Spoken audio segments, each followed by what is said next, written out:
सगळ्या आयुष्याची जीवनशैली मला देण्यासाठी थँक्यू. तू असं नाही करू शकत आहेस. तुझ्या स्वार्थासाठी गावकऱ्यांसोबत अन्याय करणं बंद कर. तू कोण आहेस मुली, जी मला सांगते की मला काय करायला पाहिजे आणि काय नाही करायला पाहिजे?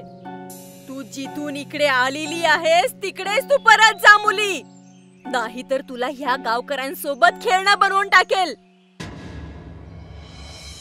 सिद्धी नावाची मुलगी, जिला नवीन नवीन जागेवरती फिरायला आवडतं. ती नीलकंठाच्या जंगलामध्ये तिचा नवीन प्रवास चालू करत होती. प्रवास करता करता ती जंगलाच्या मधोमध तिने एक गाव पाहिलं. अरे, हे काय?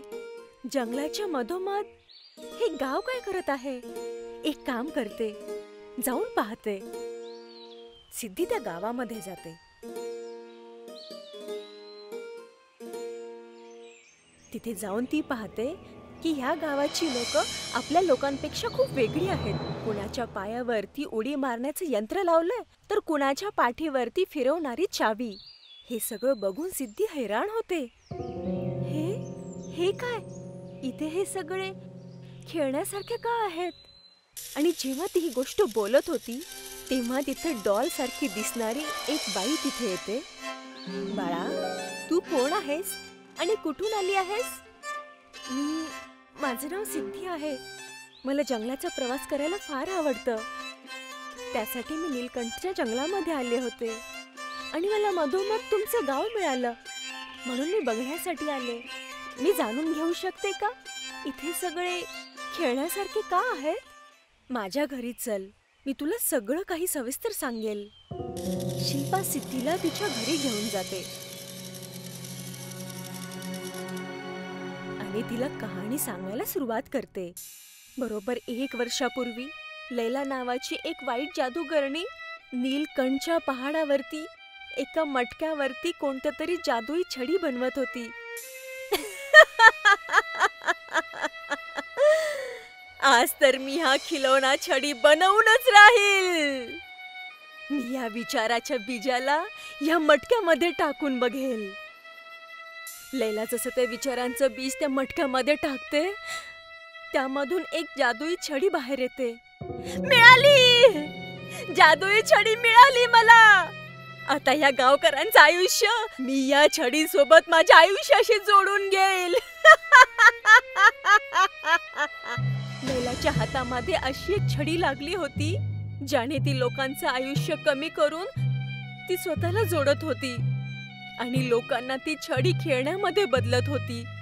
एक दिवस पुन्हा लैला त्या छडीला घेऊन आमच्या उज्ज्वल गावामध्ये अंधकार करायला आली. गावकऱ्यांनो, बाहेर या. ही तर लैला जादूकरणी आहे. ही इथे काय करत आहे? लैला, तू इथे काय करायला आलीयस? चालली जा, तुझं इथे काही घेणं देणं नाहीये. द्यायचं तर माहित नाही, पण घ्यायला नक्की चालेल. आज मी तुम्हा सगळ्यांना खेळण्यामध्ये बदलून टाकेल आणि तुमचं आयुष्य चोरून घेईल. लैला त्या छडीला सगळ्यांच्या समोर उचलते आणि सगळ्यांचं शरीर खेळण्यामध्ये बदलून जातं. हे काय झालं? माझं शरीर अर्ध कांगारू सारखं कसं काय झालं? त्या दिवसानंतर ह्या गावामधले सगळी लोक खेळण्यामध्ये बदलून गेलेत आणि 7 वाजल्यानंतर पूर्णपणे खेळण्यामध्ये बदलून जातात आणि हलू पण नाही शकत. गावकरी मिळून सगळे ते जादूकरणीला का नाही थांबवत? कसं थांबवणार बाळा? काही ना काहीतरी उपाय असेलच ह्या जादूला थांबवण्यासाठी, आणि ते मी शोधूनच राहील. सिद्धी तिथून निघून जाते आणि नीलकंठ जंगलामध्ये राज शोधू लागते. बघता बघता तिला एक मोठं झाड दिसतं ज्याच्या अगदी मधोमध एक गुफा बनलेली असते. हे नीलकंठ जंगल तर खरंच खूप अजीब जंगल आहे. पहिल्यांदा गाव, आता या झाडाच्या आतमध्ये गुफा. याच्या आतमध्ये जाऊन पाहते की याच्यात काय आहे. सिद्धी त्या झाडाच्या आतमध्ये जाते. गेल्यानंतर तिला असं वाटतं की ती कोणत्या तरी वेगळ्याच दुनियामध्ये गेलेली आहे. ती जादूकरणीच्या गावामध्ये पोहोचलेली असते, जिथे तिला विमला नावाची जादूकरणी मिळते. ये ये, तुझं खूप खूप स्वागत आहे जादूकरणीच्या जादुई गावामध्ये. पण बाळा, तू इथे कशी आली आहेस? ते मी खरं तर एक वाईट जादूकरणीच्या शोधामध्ये आले, जिचं नाव लैला आहे. का बाळा, तू त्या लैलाला का शोधत आहेस? त्या खिलोन्या गावामुळं का? हो, बरोबर बोललात तुम्ही.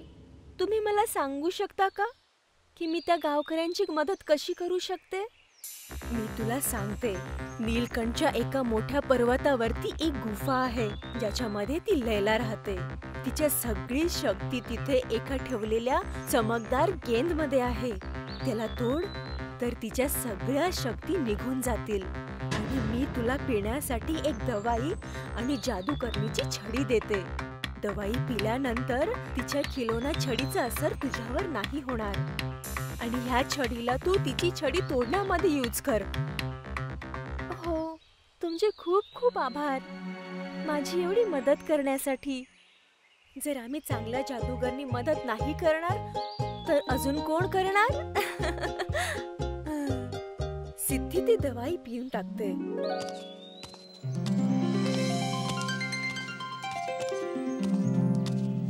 आणि खिलोना गावामध्ये पुन्हा जाते आणि तिथे जाऊन त्या प्रधानाला सगळं काही सांगते आणि छडी पण दाखवते. जर आपण ही छडी तिची खिलोना बनवणाऱ्या छडीवरती मारू तर तिची छडी तुटून जाईल. पण आपण त्या जादुई गेंदला कसं तोडून टाकणार? त्याची चिंता नको करूस, माझ्याकडे एक चांगली योजना आहे. प्रधान आणि सिद्धी दोघेही मोठ्या टोकदार पहाडावरती जी गुफा असते तिथे पोहोचतात. तिथे लैला तिच्या एकदम गाढ झोपेमध्ये झोपलेली असते आणि तिच्या शेजारीच ती छडी ठेवलेली असते. बघ, किती आरामात झोपलेली आहे. आपलं झोप उडवून. हळू बोला, ती झोपेतून उठेल. प्रधान आणि सिद्धी त्या गेंदच्या जवळ जातात, पण चुकून त्या प्रधानचा पाय टेबलला लागतो, ज्याचा आवाज ऐकून लैला उठते. कोण कोण आहे? ओ, तुम्ही आहात, तेही प्रधान सोबत. मुली, मी तुला पहिल्यांदाच सांगितलं होतं की जिथून आलीयस तिथे परत जा, पण तू ऐकलं नाहीस. आत्ताच तुला मी खेळणं बनवून टाकेल. लैला खिलोना बनवणाऱ्या छडीपासून तिला खिलोना बनवण्याचा प्रयत्न करते, पण ती खिलोन्यामध्ये नाही बदलत. अरे, हे कसं होऊ शकतं? माझी छडी काम का नाही करत आहे? नक्कीच ते विमलाचं काम असेल. तेवढ्यात ती सिद्धी ते चमत्कारी गेंदला तोडून टाकते. नाही, तू खूप मोठी चूक केलेली आहेस. आता मी गावकऱ्यांना कायम स्वरूपीचं खेळणं बनवून टाकेल. लैला त्या छडी सोबत तिथून पळून जाते आणि गावाकडे जाऊ लागते. प्रधानजी, चला, नाहीतर हे गावामध्ये पोहोचून प्रत्येकाला कायमचं खेळणं बनवून टाकेल. बाळा, मी पळू नाही शकत. मी खूप म्हातारा झालो आहे. आता तूच आहे जी आपल्याला वाचवू शकते. जा पोरी, जा. आज मी या पूर्ण गावाला खेळण्यामध्ये बदलून टाकणार आहे आणि आता मी कायमचं अमर होऊन जाणार आहे. नाही, तू असं नाही करू शकत. बास, खूप झालं तुझं. तू आता आमच्या आयुष्यासोबत जास्त नाही खेळू शकत.